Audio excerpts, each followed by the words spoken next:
It is time for a pretty big player review here on FIFA 17 Ultimate Team. Today we're going to be looking at the Player of the Year, N'Golo Kante. So, the Frenchman who plays his football for Chelsea has won the prestigious award, the PFA Player of the Year, and has this 92 rated SBC item with absolutely insane stats. The only stat below 90 is his 85 shooting. You can see just how incredible they look on his item right there. And what a player we've got here today. So, with an amazing player like this who's relatively costly to get, you're going to probably be playing him in some sort of super squad. So I've got a couple of them today. The first one is this. It's a mix between the Premier League and the Bundesliga. However, I was actually playing him as a cross between a CDM and a CM in my full Premier League side, featuring lots of special players, a lot of other purple players as well there, including the Young Player of the Year, Dele Alli, and the SBC Premium, David Luiz.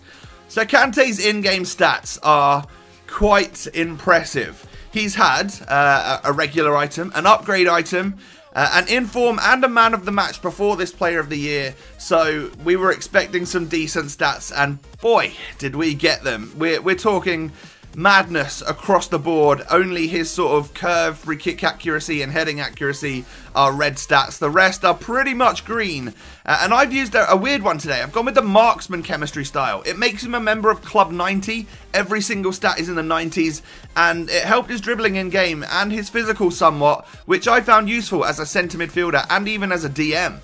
So, moving on to the clips, it's time to talk pros and cons. Now, the clips will be broken up into the defensive responsibility, because of course a lot of people play him at CDM or CM, some of the shots that he's taken, and also some of the goals that I've scored. So, starting off with the negatives. Now, I'm really reaching for negatives here because I absolutely love this Kante. He is a madness on FIFA 17. So the two very, very minor negatives that we've got for this guy are the fact that he's only 5'7", you know, it doesn't really affect him too much in game, but if he was a taller player with the stats that he's got, yeah, he would be even more impressive. And then skills and weak foot, they're only 3-star, 3-star, but especially as a defensive midfielder, you just don't need them, so it doesn't really matter. Again, like I said, there's not really any negatives for this player. He is that good, but just a couple of things to bear in mind. So moving on in then to the positives. Where do we start with Kante? I was blown away initially by just how quick this guy is.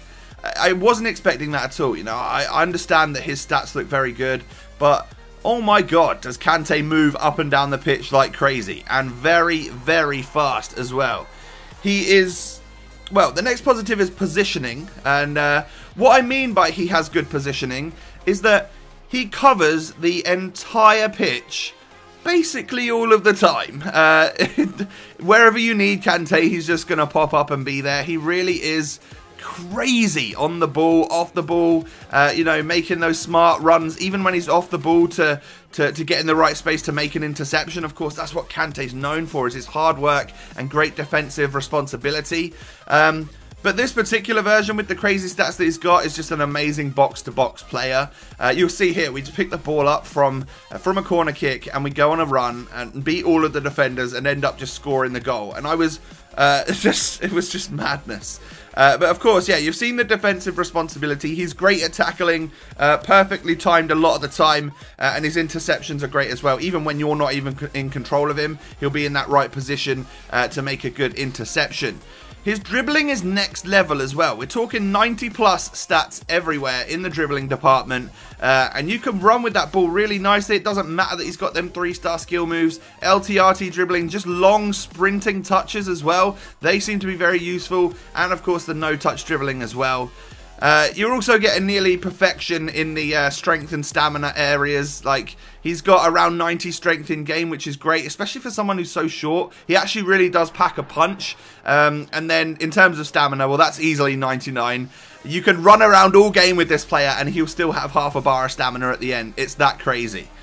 The next part, and well, the final positives that I've got for this player, and almost like the most shocking ones, is that his shooting is crazy. I actually was nearly scoring a goal a game from CDM or from CM, just because whenever I would pick the ball up with Kante, I would try and, you know, go on a little run, see what I could muster up, and the amount of times that I got success from that was just unbelievable. But the biggest positive that I could give this guy is that he is nearly, for me, the perfect all-rounder on this game. You could play him at CDM. I mean, you could literally play him at centre forward in a false 9 if you wanted to. You would get success. I don't literally recommend it. But anywhere, CM, CDM or Cam, you've got a great player here on FIFA 17. Let me know, guys, if you've got this version or even the lone SBC version too, and what you think of him down below in the comments. Thanks for watching. I'll catch you next time. Peace.